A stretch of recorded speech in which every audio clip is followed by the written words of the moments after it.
Now at 8 o'clock, President Trump headed to New Hampshire, where he'll unveil his plan to fight the country's opioid crisis. Why one proposal is causing concerns.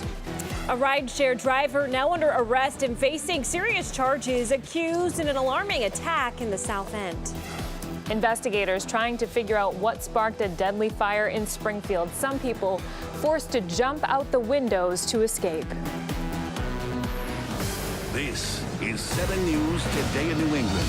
And good Monday morning. Thanks for waking up with us. I'm Amaka Ubaka. And I'm Jennifer Egan. We'll have all of your top stories in just a moment. But first, we do want to get a check at the forecast. Oh, yeah. A little bit colder than maybe some people would like out there this morning, but the sun's out. Yeah, the sun is out, and that's some good news. When I walked outside today, Ren, it was really windy and breezy. How's it going to be looking for the rest of the week? You know, it's going to stay windy today, but winds are going to calm down by tomorrow. But yeah, it is pretty cold out there, you guys. Too cold if you ask me. Feeling like 9 in Boston, 6 in Worcester. Definitely more like a winter day than a spring forecast for us. Right now, we've got mostly sunny skies. We'll keep it that way. We do have a few extra clouds over the islands. They've seen a couple flurries as well. But throughout the day today, with high pressure over New England, things stay quiet. Temperatures are going to top off in the mid-30s. We do stay windy today, but by tomorrow, that's calmed down for us. By Wednesday, we're looking at another coastal storm that does now look to bring the likely chance for plowable snow. Could bring a mess, especially to eastern and southeastern Massachusetts, with plowable snow looking likely for us, especially east of the I-95 corridor. Guys? All right, Ren, thank you. We are following breaking news this morning. A tractor trailer bursts into flames after a major crash on I-84 eastbound in Sturbridge. Crash causing the left 2 lanes to be closed. You can see the flames here. The cab of that truck had flames coming out of it. No injuries were reported, though, in that accident. Time now for Fast Track Traffic. Here's Elena Pinto. Jen, good morning. Happy Monday, everybody. Well, check out the Pike. Eastbound, a little bit heavy. Westbound, not bad, but you can see that there is a solar glare here on this camera, and you might see that as well in your car. So don't forget the sunglasses this morning. And it's not dark. I promise it is bright out there. We have a couple of issues out on the roadways. First, a crash in Haverhill, 495 southbound, right at the Ward Hill connector. And then we have a breakdown in Lowell, and that's on 495 northbound at the Lowell connector. Closer to Boston, lots of red. If you're coming in on 93, that's going to be very heavy. The expressway is heavy too from Braintree up toward Boston, and we just saw the Pike. That was busy as well. Now we have a crash on Route 16 westbound. That's right around the Wellington Circle. It's causing a tiny backup, and a little bit of a bigger backup is leading it towards Sharon. There's a crash on 95 northbound at the exit to Mechanic Street, right around Route 1 area, I would say more accurately. Your drive time will be typical this morning, but we do have delays on our commuter trains and the T. So right now, the Worcester line and the Fitchburg line, they're a little bit behind. Plus, the red line is seeing about a 15-minute delay. Guys? Elena, thank you. We want to start with the president's agenda. President Trump headed to New Hampshire, where he's expected to reveal details on his plan to fight the nation's opioid epidemic and his first visit to the Granite State since he took office. The administration says the proposal will seek stiffer penalties for drug dealers, including the death penalty in some cases. Some people are concerned the plan goes too far. 7's John Coco is live in New Hampshire this morning with more. John. Well, Jen, whether they support the president or not, the people we spoke with here in Manchester all agree something needs to be done about the opioid epidemic. Barriers are up, ready for a visit from the president here at Manchester Community College. I know my husband's excited about it. He was trying to look forward to seeing him. I don't like the president, to tell you the truth. President Trump is scheduled to speak about fighting the opioid crisis. In a conference call with reporters, White House officials said the president will push for a 1/3 reduction in nationwide opioid prescriptions and harsher sentences on drug traffickers, including the death penalty. But they said he'll only call for the death penalty when current laws allow it. Everybody needs help, but they don't get the help they want. You know, I have many friends that have died, family members that have died, so, I mean, it's about time. I don't know if he'll do it, but something needs to be done because it's getting really bad, especially around here. President Trump previously had some harsh words about that, reportedly calling New Hampshire a drug-infested den. But those in the area say any effort to draw attention to and fix this epidemic is more than welcome. I know that President Trump has used some harsh words in the past to describe things, but I think it also draws people's attention to say, yeah, it's pretty bad. We need to do something about it. According to the White House, the president will arrive here in Manchester later this afternoon. We're live in Manchester. John Coco, 7 News, Today New England. And the firing fallout showing no signs of slowing down. The Friday firing of former FBI Deputy Director Andrew McCabe igniting tensions through the weekend with talk of the Russia investigation. And special counsel Robert Mueller also heating up. 7's Matt Rascone is here in the newsroom with more on the growing war of words. Matt. Yeah, mock-ed comes after former FBI Deputy Director McCabe was fired on Friday. The president later celebrated on Twitter and then called out special counsel Robert Mueller. Well, that prompted swift reaction from lawmakers on both sides.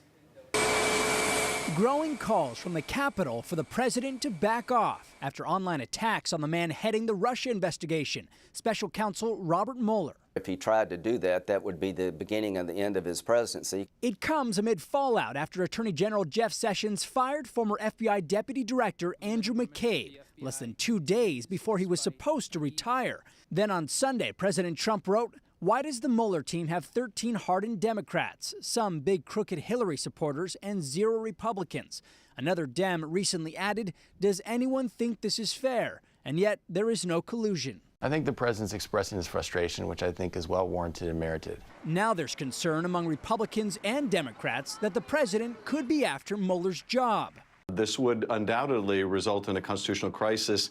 And I think Democrats and Republicans need to speak out about this right now. Former FBI Deputy Director McCabe reportedly left a series of memos on his interactions with the president in the hands of Mueller. The president now calling those fake memos and tweeting, "Spent very little time with Andrew McCabe, but he never took notes when he was with me. I don't believe he made memos except to help his own agenda." McCabe's attorney fired back on Twitter. "We will not be responding to each childish, defamatory, disgusting, and false tweet by the president. The whole truth will come out in due course." Well, at least 2 congressmen have considered offering McCabe a job, including Massachusetts Congressman Seth Moulton, who says he'd consider hiring him for a week-long job just so he could earn his pension. Matt Rascone, 7 News, Today New England. All right, Matt, thank you. New this morning, a home catches on fire in Brockton. It happened on Armiston Street. You can see the smoke pouring out of the windows and also the roof of that home. Fire officials say no one was inside at the time. The cause of the fire remains under investigation this morning. And police making an arrest after an alarming attack in the South End. A rideshare driver now faces charges in connection with an alleged sexual assault. 7's Victoria Warren is live now with the very latest. Victoria. Good morning, and he's going to be in court today. All of this happening very early Sunday morning right near Northeastern University. Boston police got the call and they went out and they met with Northeastern police near Hemingway Street right around 1 in the morning. Also there, a rideshare driver and a woman who was the passenger. Police say the woman appeared not only to be in distress, but may also have been the victim of a sexual assault. She was brought to the hospital. The 26-year-old rideshare driver was arrested and charged with rape. Boston police not releasing too many additional details, but we do hope to learn more when he makes his first appearance in court later today. Live this morning in Boston, Victoria Warren, 7 News, Today New England. And right now the investigation continues this morning into what caused a deadly fire at an apartment building in Springfield. 3 people died when flames ripped through the 4-story building around 7:30 on Sunday morning. Residents desperately tried to escape the flames as firefighters arrived on scene. One pregnant woman and her child even jumped out of a window. The ladder company was trying to get the ladder up, and they couldn't even get it out of the bed, and people were coming out the windows. Went to the back. I seen the fire coming out the 2nd floor. Lady yelling, my baby, my baby. She had another little girl with her. I ended up giving her one of my postal jackets to keep warm. And fire officials say the building did not have a sprinkler system, and those strong winds fueled the fire. Now to a developing story out of Texas. 2 people rushed to the hospital after another explosion in Austin. The city already reeling after 3 previous explosions that detonated earlier this month. Police believe this blast may have been set off by a tripwire, too. Overnight, police told people who live within a half-mile of the latest explosion to stay inside until investigators can make sure there is no additional danger. Pay attention to any suspicious device, whether it be a package, a bag, a backpack, anything that looks out of place, and do not approach it. Police in Austin, Texas are asking people to be extra vigilant after yet another bombing, this time on the side of the road. It is very possible that this device was a device that was activated by someone either handling, kicking, or coming in contact with a tripwire that activated the device. 2 men suffered serious injuries in Sunday night's explosion and had to be taken to South Austin Medical Center. Doctors expect both men to survive. A string of exploding packages has troubled Austin, Texas since the beginning of March, injuring 2 people and killing 2 others. Investigators are operating under the assumption that those explosions are linked to Sunday night's bombing, but they haven't confirmed anything yet. Sunday afternoon, Austin Police Chief Brian Manley said whoever is behind the bombings appears to be trying to send a message, and he urged them to come forward before anyone else got hurt. We assure you that we are listening. We want to understand what brought you to this point, and we want to listen to you. Law enforcement worked through the night trying to make sure the area was safe and warning people who live nearby to stay inside their homes. Police have brought in federal agents to help follow up with the hundreds of leads that have come into the department. To the deadly bridge collapse in Florida now. The first lawsuit since the incident is expected to be filed today. Florida International University will be holding a moment of silence for the victims this afternoon as students returned to school. 6 people were killed and several others were injured when the pedestrian bridge came crashing down last Thursday. An attorney for someone who was injured in the collapse tweeted, "I will be filing the first civil lawsuit related to the FIU bridge collapse tomorrow morning. It is imperative we act quickly to secure critical documentation and data. Thoughts and prayers to all the families impacted by this tragedy."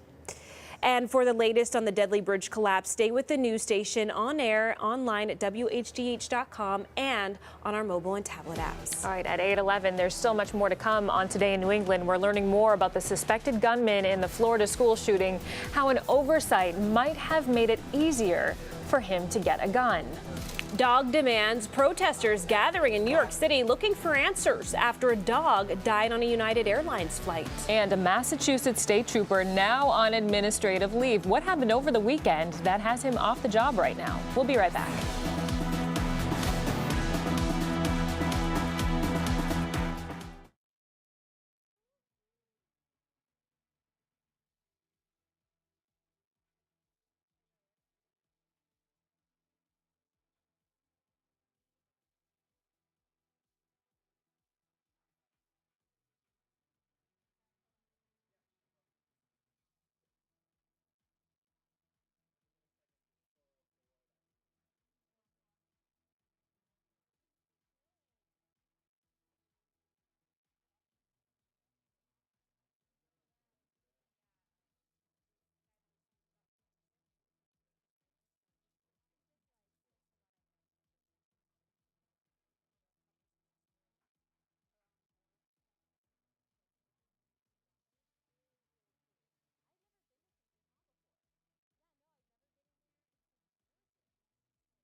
Welcome back. A sea of green in South Boston. Thousands of people lining the streets for the annual St. Patrick's Day parade.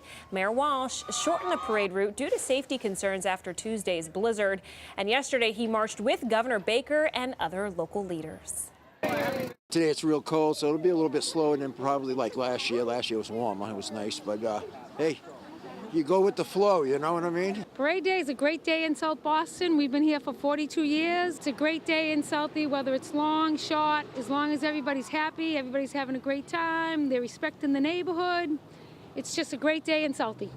Sounded like a good time there. Now, before the parade, state leaders participated in the annual St. Patrick's Day breakfast. The key to that parade, I think, would have been to get a spot on the sunny side of the street. Oh, yeah. The right? shade would have been way too cold. The shade would have been way too cold, and you saw everybody there with the nice hats on. They are bundled up, Ren, because it's so chilly, even though, what, first day of spring is tomorrow? Yes, that's right. Yeah, it is very chilly. Our average lows are in the low 30s, and we're really not coming close to that here this morning, you guys. And we've warmed up a little. Right now, we're at 22 in Boston. Like you guys mentioned, when that sun shines on you, it does do its job. That March sun angle, a little bit more intense, warming you up, but we're still going to trend cold here today, and it will feel more like winter than spring. Winds stay breezy out of the west-northwest, and that's going to make things feel like we're in the 20s, even as we warm up into the mid-30s as we head into this afternoon. Right now, we're seeing mostly sunny skies, a few extra clouds as you head over the islands, but still pretty quiet by and large. Right now, it's feeling like 9 in Boston and 6 in Worcester. It's cold throughout the Bay State this morning, so you need the warm layers,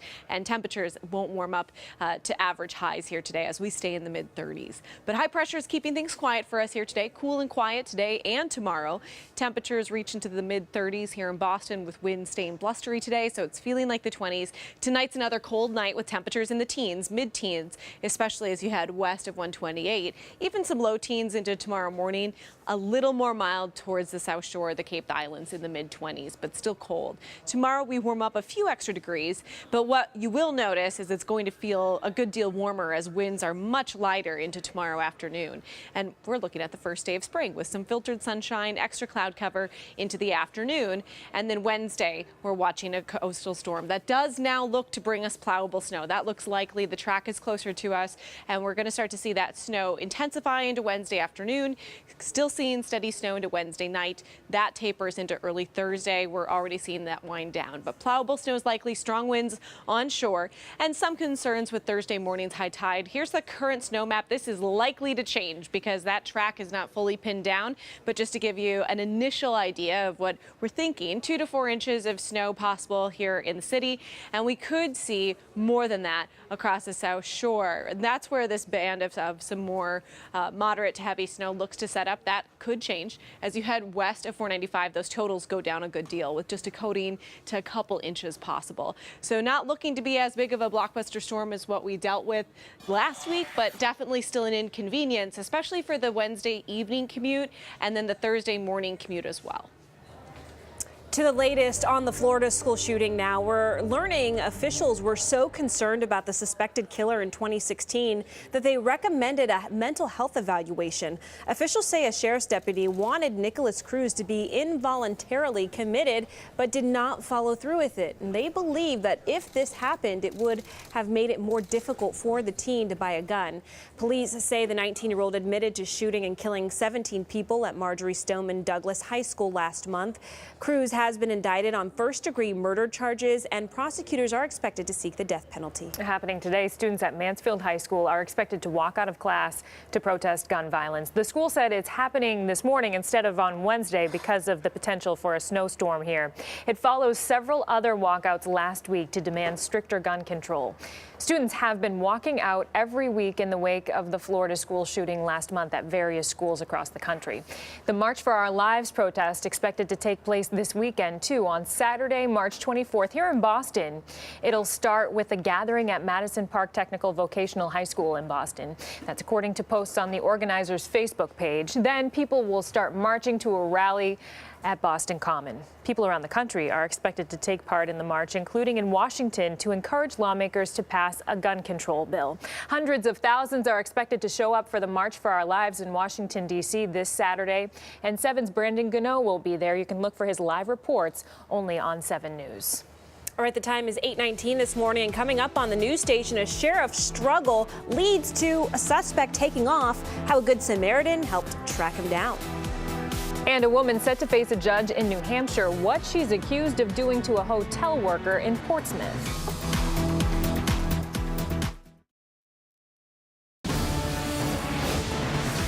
A man is behind bars following a scuffle with a deputy in Georgia. Police say the suspect wrestled with the sheriff's deputy after getting pulled over for speeding on Sunday. You can see he then stole that car there and took off. Investigators say a Good Samaritan then helped chase after the suspect before police were able to track him down and then take him into custody. The deputy did suffer minor injuries. And the manhunt ends for a missing teen from Pennsylvania. U.S. Marshals found 16-year-old Amy Yu in Mexico with a 45-year-old man. Investigators say Yu ran off with Kevin Esterly nearly 2 weeks ago. The two were flown back to the United States. Neighbors say that they are relieved to hear that the teen is okay. I can't imagine what her mom was going through with her being missing. It's crazy. I hope they can work things out so this doesn't happen again. Like, I hope she knows that that's not how to handle something, you know. You can't run off with a 45-year-old guy. And Esterly has been charged with interfering with the custody of a child. Well, people are demanding justice for the puppy that died on a United Airlines flight. A protest was held at LaGuardia Airport where the plane the dog was on landed last week. It happened when a flight attendant told the owner to place the puppy, which was in a carrier, in the overhead bin for the entire flight from Houston to New York, about 3 hours. The puppy was a 10-month-old French bulldog named Coquito. United has said the flight attendant didn't know there was a dog inside that carrier. Lawmakers have created a bill called Coquito's Law to make sure an incident like this doesn't happen again. A pothole in Michigan has taken a turn for the worse here, causing an entire road to shut down. You can see the massive pothole, which has become deeper over the last 2 years. It has been an issue on the road, causing detours and blocking driveways too. Those who live in the area are angry that nothing is being done about it. I mean, it started out as just an annoyance at having these orange barrels and all this netting out in front of our house to a complete road collapse liability. The crews are waiting on final approval to fix that pothole, but a date has not been set yet. I can't believe that they haven't fixed that over time. I would be angry too, yeah, especially if you use that to get to work or anywhere else. Yeah, don't want to be driving over that. All right, there's more news ahead on Today in New England, including the latest Cinderella story coming to a close. The team that toppled a #1 seed bounced from the bracket. And RMV shut down the days you won't be able to take care of any automobile business.